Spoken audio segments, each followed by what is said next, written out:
ladies and gentlemen, we'll just move into the session where Richard Egan will speak, and Gary Furnell is going to introduce Richard. Thank you, Carl. Richard Egan, after working as a librarian, Carl was a former librarian, I'm a former librarian, perhaps we should get together and form a clan like the Borgias or Medici. Anyway, he was in the state and university libraries. He's been a researcher for members of Parliament in Western Australia, Victoria and New South Wales, which must have been a fascinating role. He's been active in the pro-life movement since 1985, so that's a long time, and is the author of 2 online books on euthanasia. Richard first read works by G.K. Chesterton and Dorothy Sayers in his teenage years. Simeon, were you 10 years old? Did I hear you say? Teenage years? I feel like a Johnny-come-lately because I didn't start until my late 20s or early 30s. So hats off to you, gentlemen. He was a foundation member of the Chesterton Society, started by the late Tony Evans in Western Australia in the 1990s. Richard's been a regular contributor to the pages of our quarterly publication, The Defendant. I personally like his writing, his articles, so thank you for those, Richard. His subjects might be the novelist and theologian Charles Williams, or they might be Chesterton's writings on eugenics. About 60 years ago, Flannery O'Connor said, if there's one thing worldly-minded people can't stomach, is mystery. I don't think much has changed in 60 years. So his address today is titled Chesterton and Sayers, Mystery Writers and Defenders of the Mystery. Friends, students, Chestertonians, lend him your ears.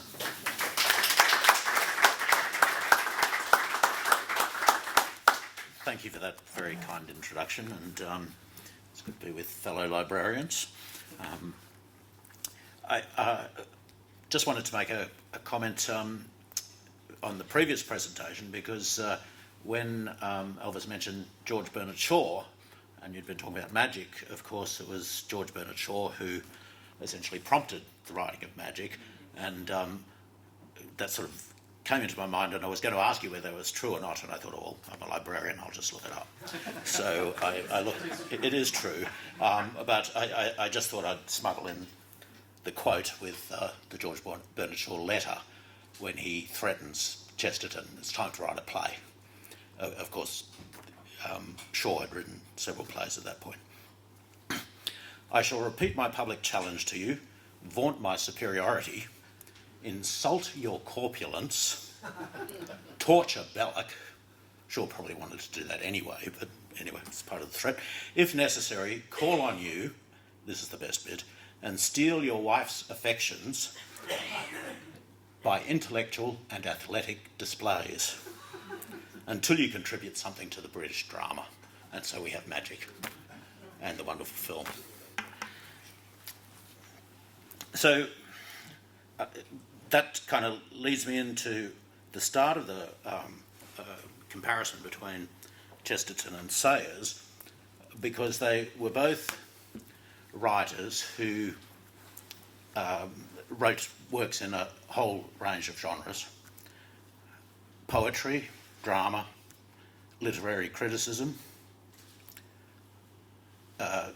Chesterton, as far as I know, was never a translator, unlike Dorothy Sayers, who the crowning work of her life was to teach herself enough Italian to translate Dante, the Divine Comedy.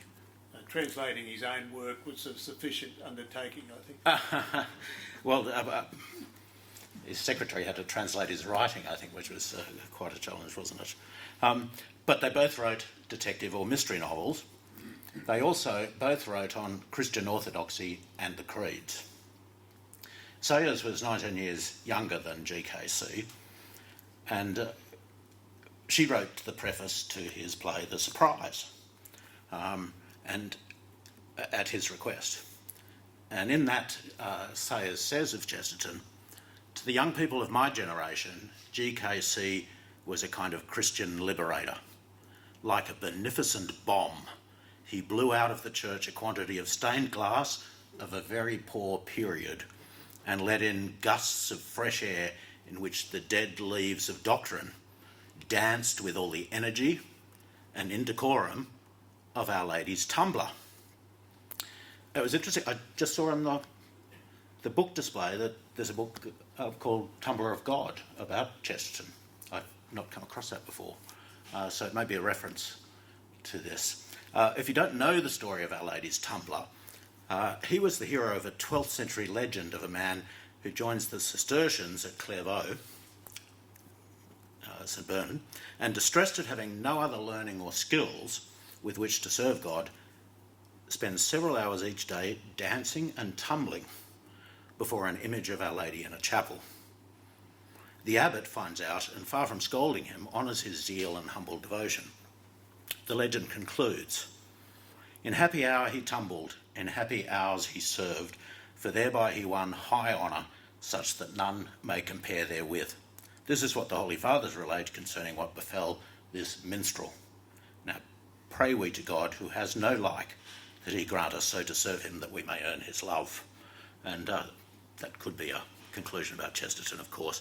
Unlike Shaw, who was going to do athletic displays before his wife, Chesterton's wife, to win affections, I can't imagine GKC doing any such thing, although he did carry a sword stick, so I don't know if he ever fenced.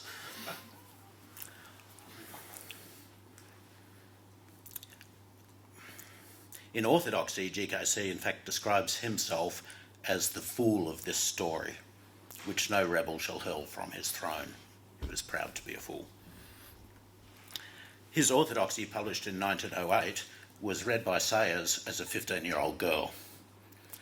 It's better known than her main work of Christian theology or apologetics, The Mind of the Maker, which was published in 1941, 5 years after Chesterton's death. And because that's so much less familiar, I'm actually going to draw a fair bit from that today and try to entice some of you to look it up and read it. You can actually read it online if that's the way you read things these days. It's out of copyright. In the introduction to Mind of the Maker, Sayers says she's not writing as an apologist for Christianity, but as a commentator on a particular set of statements made in the Christian creeds and their claim to be statements of fact. Chesterton, in the introduction to Orthodoxy, states, "The philosophy in which I have come to believe, I will not call it my philosophy, for I did not make it. God and humanity made it, and it made me." Later he says, "I do not propose to turn this book into one of ordinary Christian apologetics." Then he gets out his sword stick. "I should be glad to meet at any other time the enemies of Christianity in that more obvious arena.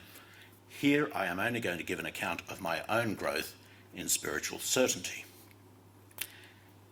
He wants to focus on the actual fact that the central Christian theology, summarised in the Apostles' Creed, is the best root of energy and sound ethics.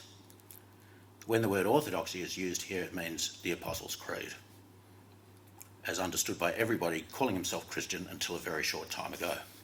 Well, quite some time ago now, of course. And the general historic conduct of those who held such creed. Sayers writes in Mind of the Maker, if I don't say otherwise, quotes from Sayers are from Mind of the Maker, I won't repeat it every time. The proper question to be asked about any creed is not, is it pleasant, but is it true?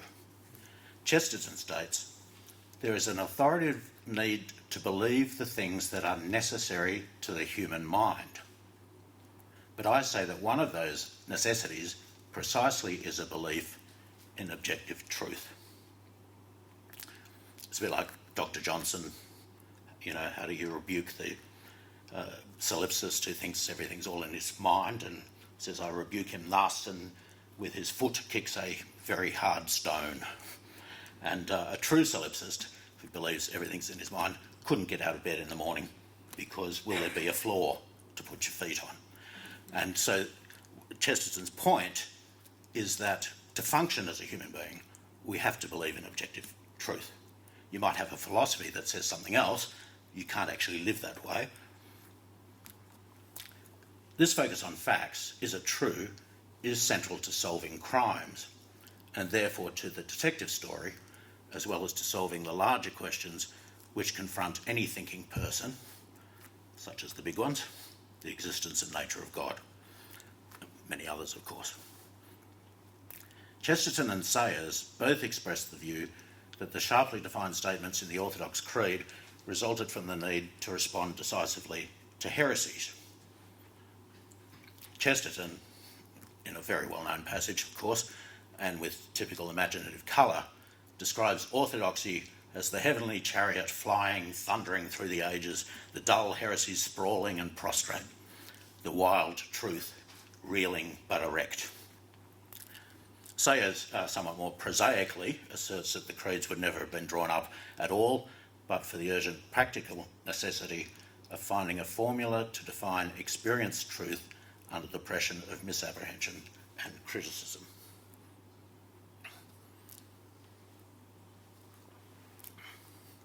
Now, I certainly don't want to assume that everyone in this room is Orthodox Christian with a clear understanding of the detailed doctrines of the Trinity, so some of this may be challenging, but we'll see how we go. Because one of the central tenets of the Apostles' Creed, of course, and of Christian orthodoxy, is that the one God is a trinity of persons, Father, Son and Holy Spirit. Now, in orthodoxy, Chesterton only refers directly to the Trinity once, and really obliquely in a way, because he compares Islamic monotheism to Christian Trinitarianism. The complex God of the Athanasian Creed, we haven't been singing that Mass in the Catholic Church for a very long time. Anglicans kept it going a little bit longer. The complex God of the Athanasian Creed may be an enigma for the intellect, but he is far less likely to gather the mystery and cruelty of a sultan than the lonely God of Omar or Muhammad. The heart of humanity is certainly much more satisfied by the strange hints and symbols that gather round the Trinitarian idea, the image of a council at which mercy pleads as well as justice, the conception of a sort of liberty and variety existing even in the inmost chamber of the world. Chesterton was not a dogmatic theologian. That's probably something not quite correct in that expression of the variety in the Trinity, which of course is a distinction in persons only and not in substance. But that's not what Chesterton's trying to do here. The notion of the Trinity, of Father, Son and Holy Spirit, that at the heart of the world is a communion of persons in mutual knowledge and love. He finishes that passage, "It is not well for God to be alone," which I think is quite a marvellous, echoing, of course, the first or second chapter of Genesis, is it's not good for man to be alone.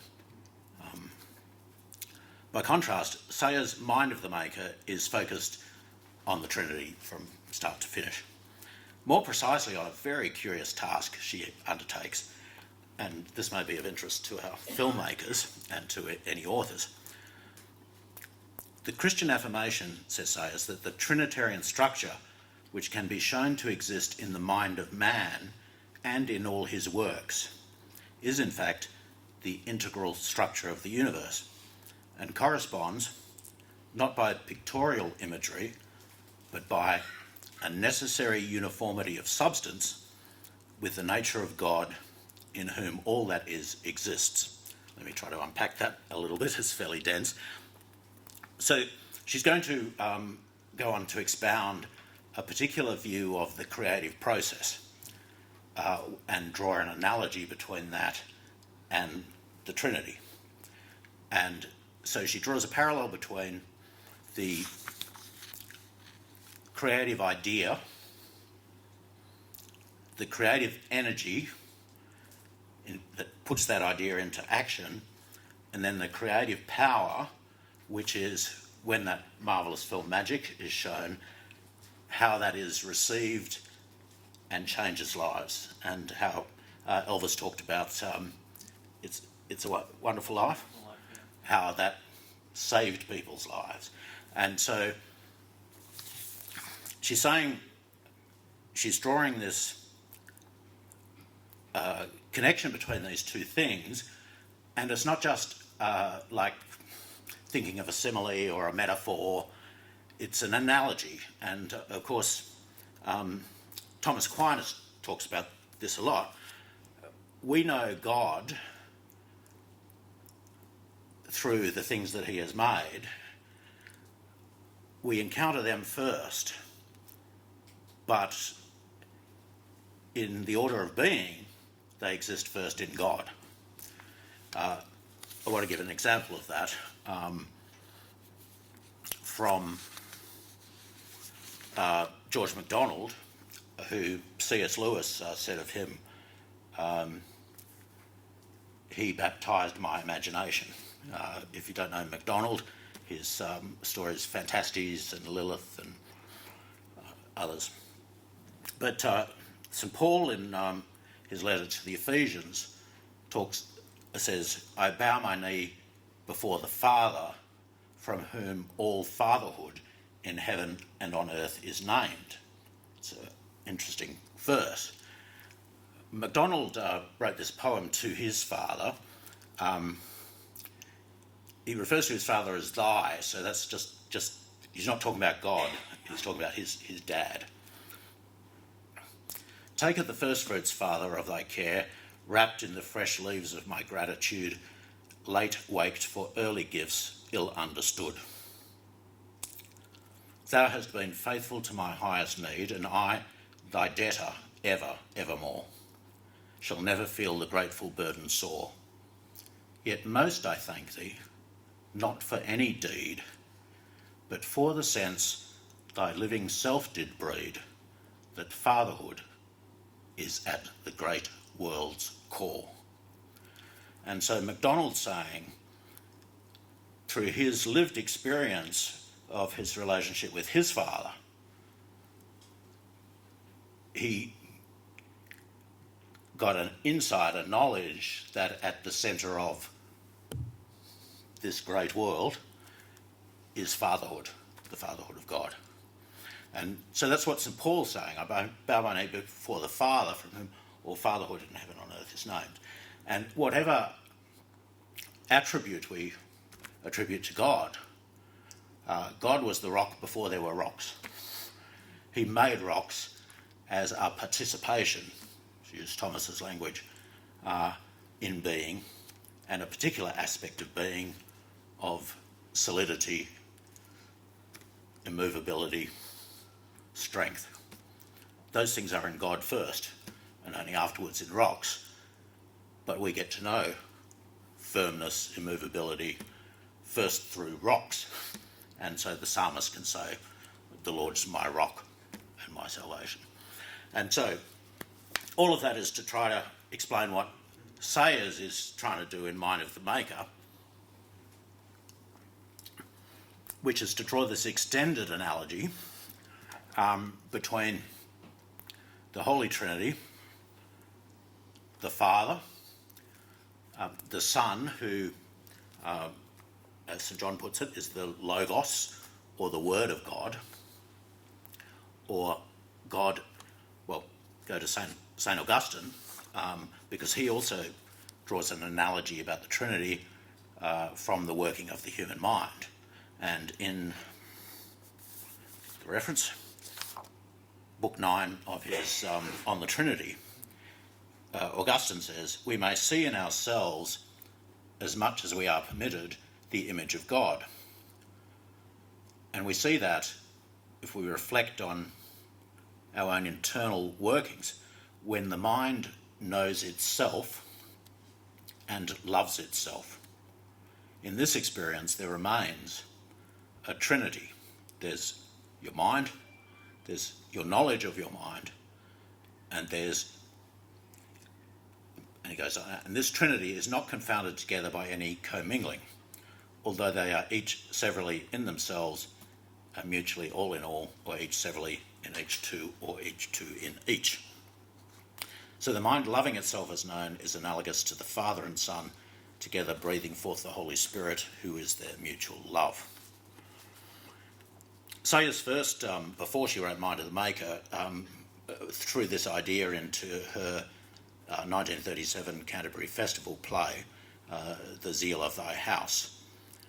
For every work of creation is threefold, an earthly trinity to match the heavenly. First there is the creative idea, passionless, timeless, beholding the whole work, complete at once, the end in the beginning, and this is the image of the Father. So again, our filmmakers, before any writing was done, before any producing was done, they had the idea of magic the film. Then there is the creative energy begotten of that idea, working in time from the beginning to the end, with sweat and passion, being incarnate in the bonds of matter, and this is the image of the Word. Third, there is the creative power, the meaning of the work and its response in the lively soul, and this is the image of the indwelling Spirit. And these three are one, each equally in itself, the whole work, whereof none can exist without other, and this is the image of the Trinity. So Sayers is a writer, and so she wants to draw from her experience as a writer and tease out this analogy. And she works it both ways, and that's the thing with, if you think of the God as Father and human fathers as an analogy, we can learn something about God from human fathers, but every father can learn something about how he ought to be a father from how God is Father. And so Sayers is trying to tease out what can we learn about the Trinity from how the creative process works if we're made in the image of God, and if at the point in Genesis when it says in the image of God he made him, what did we know about God at that point? Really only that God was the creator. In the beginning God created. Next thing is made man and woman in his image. And so Sayers says, what's the core thing in which man and woman made in the image of God is to be a creator, to make things.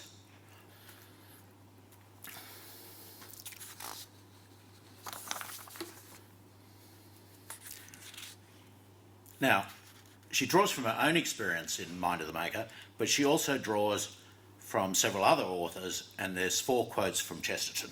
So I thought I'd tease those out because it's a nice little intersection, and they're all quite quirky, and Sayers had an interesting mind. Now,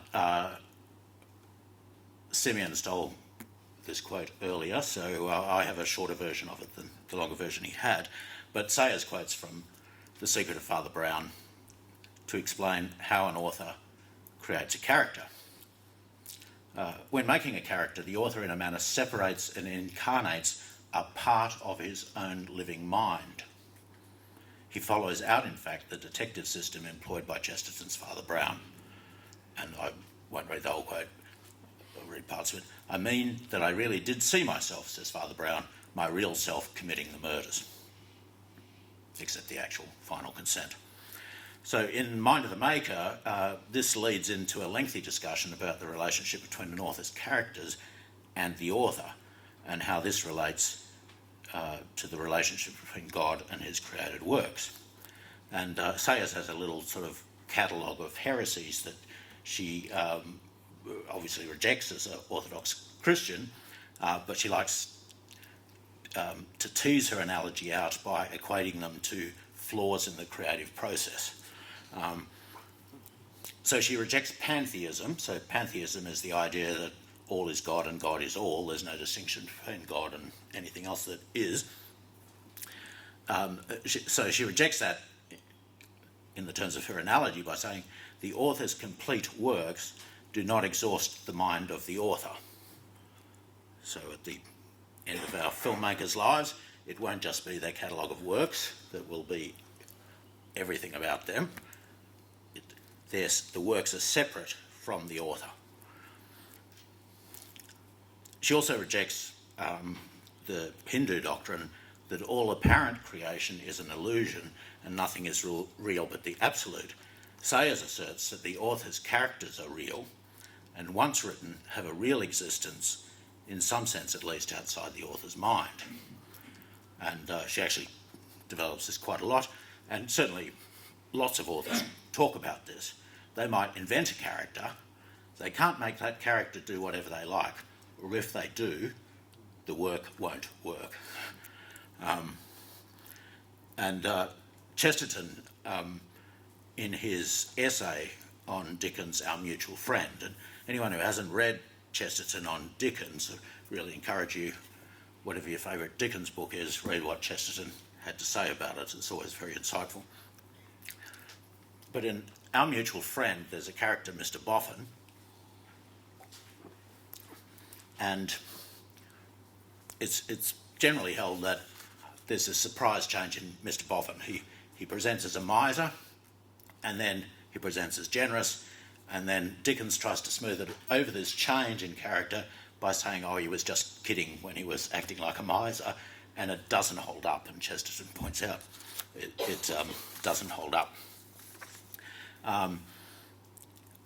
But Sayers doesn't agree with Chesterton's explanation for it. Chesterton tries to say the story went too quickly. He was planning for Boffin to have a slow degeneration into being a miser and then a slow repentance back the other way, but the story got away from him. So he had to make the change without any lead up to it. But Sayers sees it as a more fundamental clash and an actual failure in Dickens. The intrinsic sweetness and modesty of Boffin could not be made to conform with the plot, a failure in the writer as creator, which is pretty harsh in some of her literary criticism. She says, if the characters and the situation in a novel are rightly conceived as integral parts of the same unity, then there will be no need for the author to force them to the right solution of that situation. If each is allowed to develop in conformity with its proper nature, they will arrive of their own accord at a point of unity, which will be the same unity that pre-existed in the original idea. Frodo was going to throw that ring in Mount Doom, not because Tolkien wanted him to, but because he was Frodo. So or actually both things amount to the same if the author and his characters are really one, and the work is actually an incarnation of the author's mind.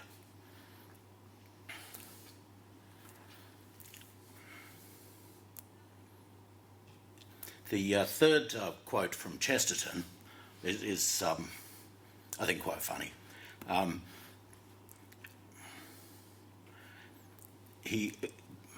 Sayers refers to Chesterton's criticism of Elizabeth Barrett Browning's play, Drama of Exile.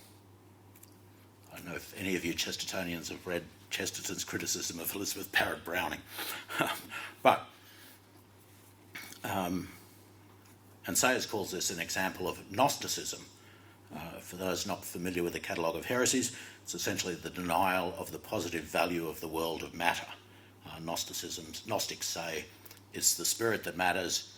We're all trapped in this material world, which is all evil, and we'd be better off getting out of the material world. So here's the play. Lines from the play. The stars shone on brightly while Adam and Eve pursue their way into the far wilderness. And then here's the stage direction. There is a sound through the silence as of the falling tears of an angel. Now this is a stage direction. It's not... now, could you guys film that?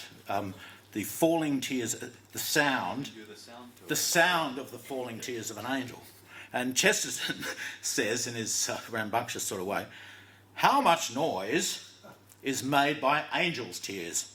Is it a sound of emptied buckets, or of garden hoses, or of mountain cataracts. Pity the stage manager attempting to comply with this direction.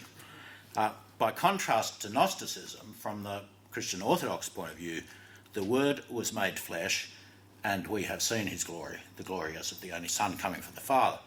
And let me say this, every scene in the Gospels can be concretely imagined. C.S. Lewis made this comment about the Gospels, that, and he'd read pretty much everything written, at least in European literature, and the Gospel of John is either an eyewitness account or the realistic novel of the Jane Austen period was invented by John 1800 years before its time. I think that's a very good insight. So no stage directions that you couldn't give effect to in the Gospels. In passing, it's worth noting that Sayers, she calls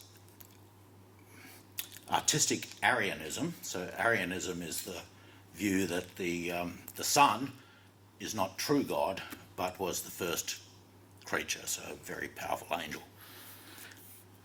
Artistic Arianism with all technique and no vision, that slicker and more mechanical kind of detective story, which is nothing but an arrangement of material clues. So I'm finally getting to some comments on detective stories. I don't know why that is beeping at me when I've got it turned down.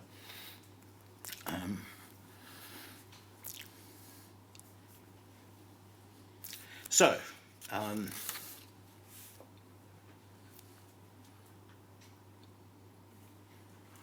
will pass over that one. There's another quote from Chesterton on Tennyson. It's a little hard to make sense of unless you've read the whole poem in memoriam. Most of us only ever hear the final verse. That goes, that we may lift from out of dust a voice as unto him that hears a cry above the conquered years, to one that with us works and trust. And Chesterton makes the point that that's a very fine sentiment, but you've had to read through stanza after stanza after stanza of Tennyson where he's not saying that at all, and he's just got muddled along the way. And so it's a failure in the artistic process that GKC's identifying, the lack of something structural, the trail of a long literary process. So I'll come now to more detective stuff, I think. Enough of defending the mystery, although I may return to it briefly at the end. Sayers and Chesterton were founding members and successive presidents of the Detection Club, with between them Edmund Cleryhugh Bentley was the in-between president. He went to school with Chesterton at St Paul's, and he was the inventor of the Cleryhugh. His middle name was Cleryhugh, so that's why they're called Cleryhughs. Sir Humphrey Davy was not fond of gravy. He lived in the odium of having discovered sodium. Abominated was in the first published version, but the original version was not fond of, so it got improved, but very nice that you remember that. Chesterton helped popularise Cleryhughs, and they're still being written today. Try your hand at one sometime. So, presidents of the Detection Club, whose oath included a solemn promise as writers of detective stories to, among other faults, avoid jiggery-pokery, coincidence, or act of God. Now I'm returning to Mind of the Maker. In the chapter on free will and miracles, Sayers imputes, as it were, analogously, to the Almighty a similar oath to avoid jiggery-pokery. You can hardly avoid acts of God. But she says, the study of our analogy will lead us perhaps to believe that God will be chary of indulging in irrelevant miracles. How many times in the Gospels does Jesus refuse to perform a sign on demand, and will only use it when it is an integral part of the story. He will not, any more than a good writer, convert his characters without preparing the way for their conversion, and his interferences with space-time will be conditioned by some kind of relationship of power between will and matter. Faith is the condition for the removal of mountains. Leah is converted, but not Iago.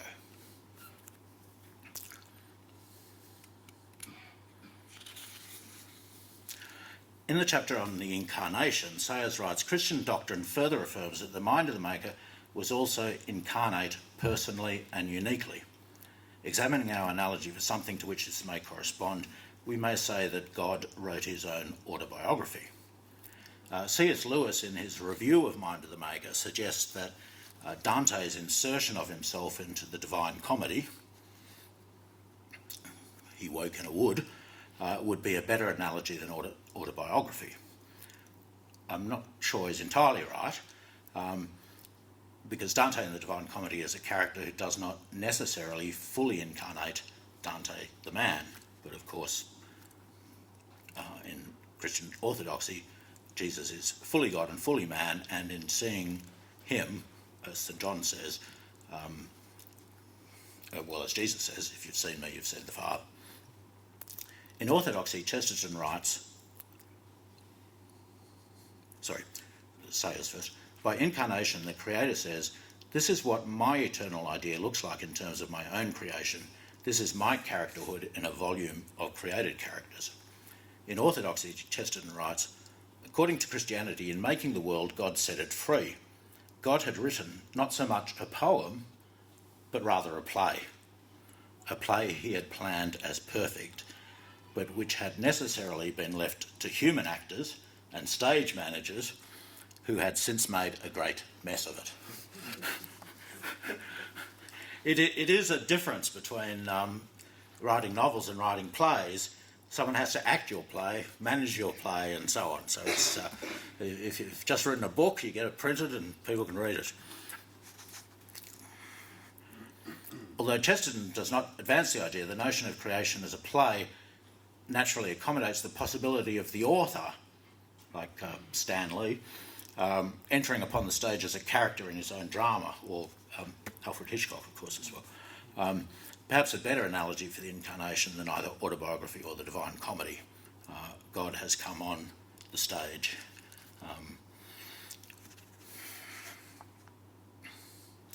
In a chapter entitled Problem Picture, Sayers seeks to distinguish the limited range of matters properly addressed as problems for which a solution can be found from the broader challenges of life, which require creative energy, ideas, and activity to meet. And I think this echoes some of the things Simeon was addressing in the earlier presentation. In illustrating this distinction, Sayers lists 4 characteristics of the mathematical or detective problem which are absent from the life problem. In doing so, she gives us some insights into her approach as a writer of detective fiction.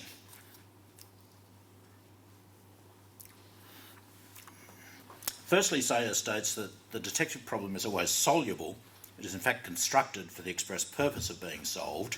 And here we are, I think, talking about the English school of detective writing. And when the solution is found, the problem no longer exists. By contrast, says Sayers, the problem of death is not susceptible of detective story solution. The only 2 things we can do with death are postpone it, partial solution, or secondly, to transfer the whole set of values connected with death to another sphere of action, that is from time to eternity. Sayers then says the detective problem is completely soluble. No loose ends or unsatisfactory enigmas are left anywhere. Thirdly, it must be solved in the same terms in which it is set. And then she quotes the Detective Club oath. Do you promise that your detectives shall well and truly detect the crimes presented to them, using those wits which it shall please you to bestow upon them, and not placing reliance upon or making use of divine revelation, feminine intuition, etc.? And finally, she says the detective problem is finite. we get to the end of a detective story, the murderer is unmasked, we close the book. Now that all seems very cut and dried, and we'll develop from there. Ronald Knox, who was also a Christian apologist and also a detective writer, codified the rules of the game of detective stories, again in the English mode I guess, in Knox's 10 Commandments, which were formally adopted by the club. Knox says a detective story must have as its main interest the unravelling of a mystery whose elements are clearly presented to the reader at an early stage in the proceedings, and whose nature is such as to arouse curiosity, a curiosity which is gratified at the end. However, Sayers, on her own admission, in Gaudy Night, which is her penultimate Lord Peter Wimsey detective story, moves beyond this very limited detective story as a game, as it were, and starts posing ethical challenges. Is professional integrity so important that its preservation must override every consideration of the emotional and material consequences? So,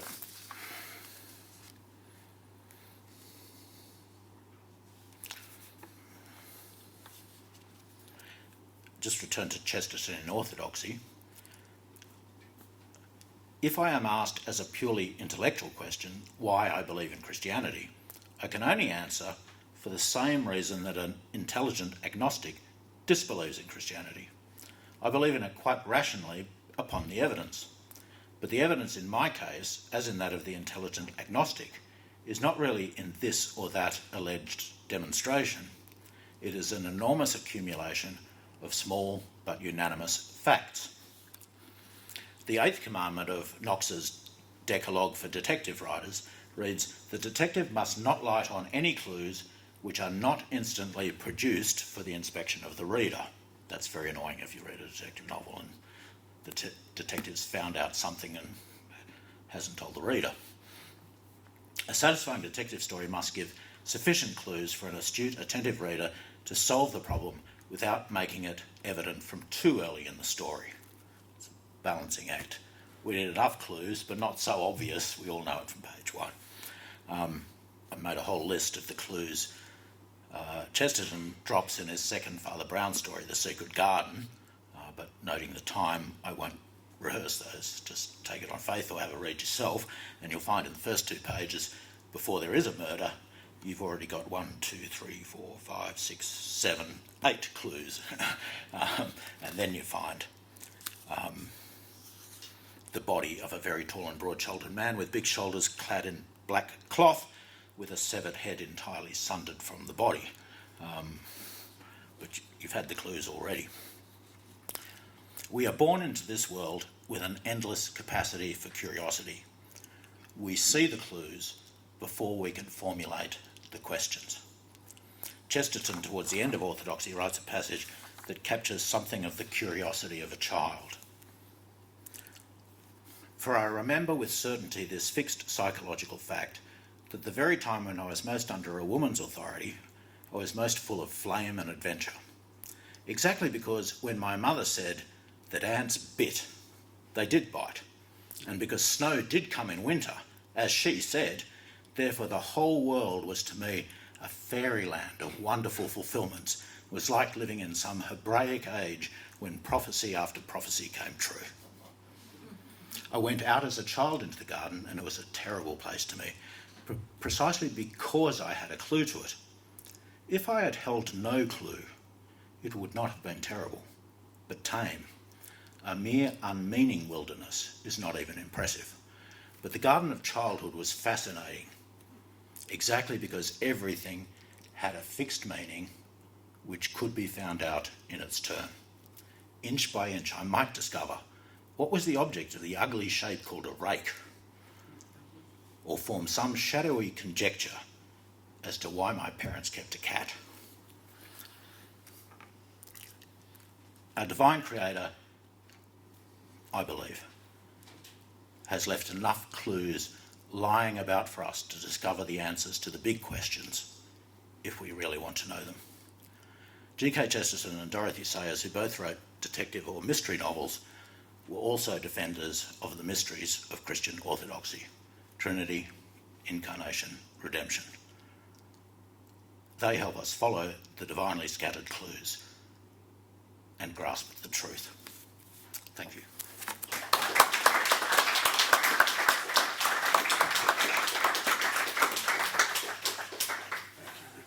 Excuse me.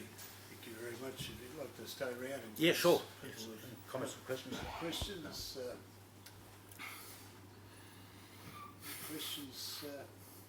rising from the paper. Simeon. Simeon? Thanks very much, Richard. That was fascinating. My question is more of a general along the lines as you're looking at the theological elements. And I remember Aidan Nichols was very big on, he did a piece on Chesterton's theology and philosophy. It's a book he wrote years ago about it. But one of his points, which I don't entirely agree with, was that Chesterton had no affinity with traditional Eastern Christianity because Chesterton doesn't refer to any of those fathers, he doesn't refer to the icons, he doesn't know the theology.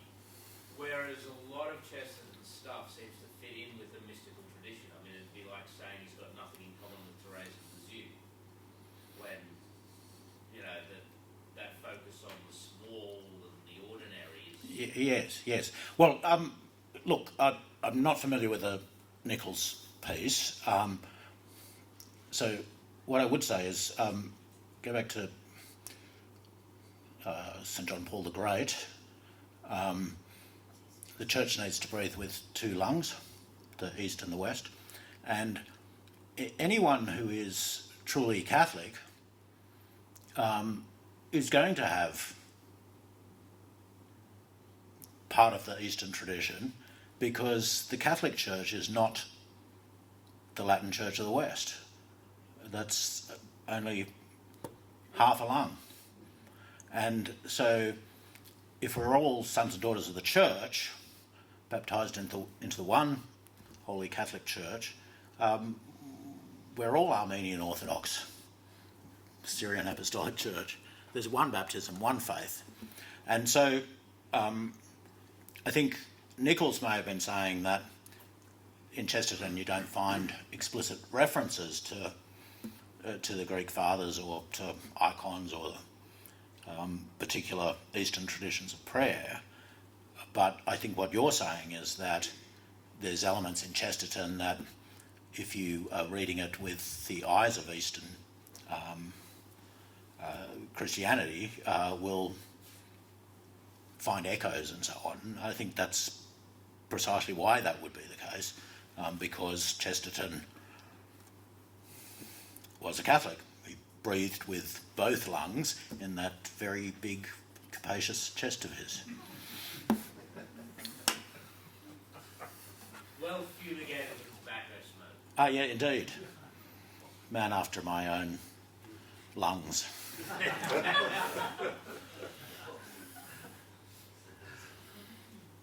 Yes. Thank you for commenting when I said the obvious thing about abominated breeding. Is it a known fact that when Bentley wrote that, and I think it was his first, and they were fourth form boys, he did write, wasn't he, very fond of? Is that a known fact? Yes. Right. Yes. No, So I think... why it was changed for publication. Oh, well, I suspect he wrote it as a boy, and by the time, get to publication, fancy it up a bit, but maybe he thought it scanned a little better. How's it go? Sir Humphrey Davy was not fond of gravy, or abominated gravy. Abominated is a little more sonorous, I suppose, isn't it? But yes. What was not fond of is very good traditional English understatement. Yes. I'm not fond of pudding. Yes. It is interesting, all the connections between so many of the writers from that period, and Sayers and Charles Williams and C.S. Lewis, and all had interactions, and of course Chesterton's a kind of generation before, along with George MacDonald, and there's a lot of influence of them on each other, and they also collaborated closely. The letters between some of them are worth reading. I think Sayers moved on from detective fiction because it wasn't satisfying, and I think, you know, Simeon's, I'm sure not exactly dismissive comments, but you know, it is that classic thing. I think until you get to Gaudy Night, when there's a little bit more depth to it. Yeah, if I can just comment on that, because Sayers is another one of the writers who I loved, all the Peter Wimsey stuff, going through all of them at great length. And you get ideas through it, just like you get them through Agatha Christie, but the full depth doesn't really start coming out for quite some time. That they stop being intellectual games. Yes, yes. Yeah, so I think this, really they were seen in the classic English tradition as like doing the crossword puzzle. Yeah. And it's sort of emerged out of that, and I think, but taken different directions. E.C. Bentley, He's the one that he was Trent's Last Case, yes. has a go at in for Trent's Last Case. Yes. That's what the simple art of murder is pretty much targeting A.A. Mills, Red House Mystery, and Trent's Last Case, and some comments on Christie and Sayers, because he just said this is not real. I think of the English detective writers, P.D. James, of course, also writing from the, I think, Anglo-Catholic tradition, certainly brings some weighty matters of what Sayers called the not the problems of life, but the things that are not problems to be solved of life, the things that you were talking about. And it's interesting that her dystopia novel, which was made into a very bad film, if you guys want to have another go at it at some point and make a good one, would be great. Children of Men, where fertility has pretty much ceased, and the rare women are fertile, and they're all hunted by the establishment. And of course there's the afflatus, I think they call it, which is pretty much compulsory euthanasia at 60, so this room would be very empty if we were living in that particular dystopia, both of the younger ones and the older ones. But it's a marvellous book, but again, it just made into an appalling film, in my view. Yeah, I was just going to bet out the other one of the triumvirate of the three feminist writers, so there's Agatha Christie, Dorothy L. Sayers, and Marjorie Allingham. Her detective is inspired by Lord Peter Wimsey, but it's Albert Campion named for Edmund Campion. Ah, right. Yeah. Oh, Marjorie Allingham's detective is actually named for Campion. Apparently he's part of the royal family, and it's that same sort of, you know, upper class Oxfordian sort of approach to things. yes. Thank you. Just back on the topic of mystery, and you referenced George MacDonald there. Could you talk a bit about whether or not George MacDonald had an influence on Chesterton, whether or not there was collaboration, and what the relationship there looked like? That I don't know. No, I'm very familiar with Lewis citing him. Yes. Chesterton must have been aware of him, but Carl, do you? No. I haven't heard of any connection there, really. I must say, I'd read all MacDonald's fantasy works, and I started reading some of his novels. MacDonald was what you call a universalist. He held Oregon's old heresy, that even the devil will be saved in the end. He labours the point in some of his novels that just becomes tiresome, in my view. I'm not opposed to people sprouting the idea of universalism. The Catholic Catechism edges its way towards it in parts, I think, but I think that's one of those things on which we're supposed to keep a degree of, well, we haven't been told, so, you know, no good looking for clues. Yes, Simeon? I just double checked the Wikipedia page for McDonald's. Chesterton cited The Princess and the Goblin as a book that had made a difference to my whole existence. Oh wow, there you go. That's yes. Where's that from, Simeon? You know? It's Egan, George MacDonald and his wife, so it's a relatively recent book on MacDonald. Right. Okay. Where was the Chesterton? Where did Chesterton come? That's what that now it's me then digging through the footnote. Yes, A Princess and the Goblin, yes. Yeah, which is a fantastic story. So he probably read that as a child. Yeah. Yes. Thank you very much. Just regarding the way that you ended your presentation, the idea that like, well, God is this great, in a sense, a detective writer, and our task in a sense is to follow the clues, find him. One thing that struck me about your presentation was that not only a number of these Catholic authors were writing detective stories, but also Robert Knox. I wasn't aware of that. What I'm wondering is the detective story, is there something in that that is just inherently Catholic, so to speak, and we need to re-sanctify that genre as a way to reteach the world how to follow the clues and to actually enter the mystery and come to solve it? And would you say that's the case? And how we do it? Dorothy Sayers, if she took the approach, her approach in her play, Zeal for Thy House, is about a builder of, it wasn't a cathedral, it was part of the monastery, and there's an argument between the monks. An accident happens, and the argument is over, the dude doing the building is not a wholly pious man, and that's why the accident happened. And the abbot, I think, or one of the other monks, basically will have none of this, that the good God can work through any instruments he chooses, and you don't have to be a believer to be a secondary cause of the Lord's good work.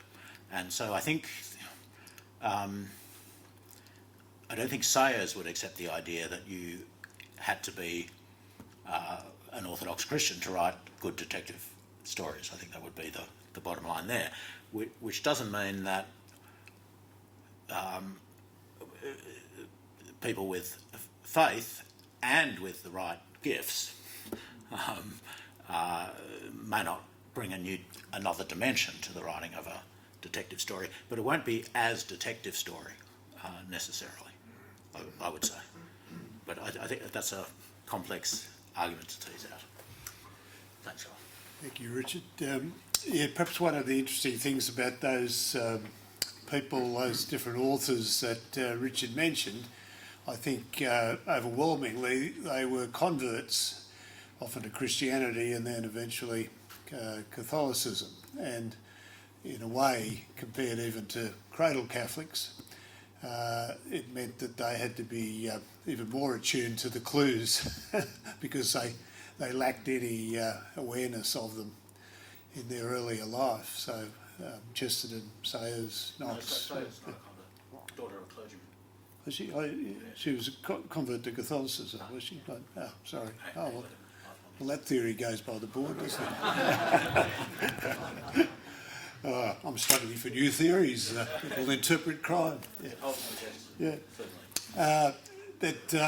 Anyhow, in thanking Richard, let me just mention, apart from ideas that he might have presented for Elvis and Heather to consider, one of the small but important values of these conferences, I think, is that it does alert us to not only certain authors but certain books that we might read, and certainly The Mind of the Maker was one that I haven't read but now would like to, that Richard quoted from extensively. So thank you for that, and thank you for your presentation, Richard.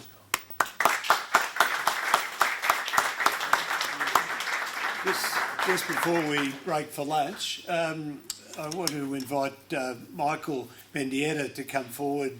He's been doing all the great work behind the scenes, but just to say a few words about a college that is being developed here in Sydney, that he's playing a leading role in, and just to mention that for your interest and information. Thank you, Carl, and I'll be very brief. So I'm the CEO of Hertford College. It's a new school based in Daceyville, and what makes it truly unique is that we're implementing a liberal arts curriculum. It's an independent boys' school, and although we're starting next year with years 5, 6 and 7, I'm tempted to draw a connection with Carl starting camping in the 1960s, because he really did break the ground here in Australia, introducing the liberal arts, and now we have more and more schools and colleges growing. And Hertford is going to be one of these great schools that teach the liberal arts to primary and secondary boys. Our boys will do Aristotle, Aquinas, they'll study Latin, we'll specialise in philosophy, they'll study all the great literature, all the great works, or many anyway. And my great hope is that we'll produce really great young men that will be great fathers, great husbands, great men in society, but also potentially future students of Camping College as well. So I have a copy of our prospectus. If you're interested, please ask me for a copy. I also have a few of my business cards. I'm happy to take emails, and I can send you a copy as well. Thank you so much, Carl. Thanks, Michael. If you have any, thank you. If you have any questions, or you might like to talk with Michael over lunch, you'd be most welcome. Well, let's break for lunch, and we resume here at 1:30 here back in the lecture hall. Thanks very much. Dorothy Sayers, radio plays what have you seen during the war. Oh, yes. Had a fantastic impact on those when I was with the big club. You know, it was like if I was there living it, you know. Given me by my automatic my confirmation, I was never a Catholic. But yes, I loved her other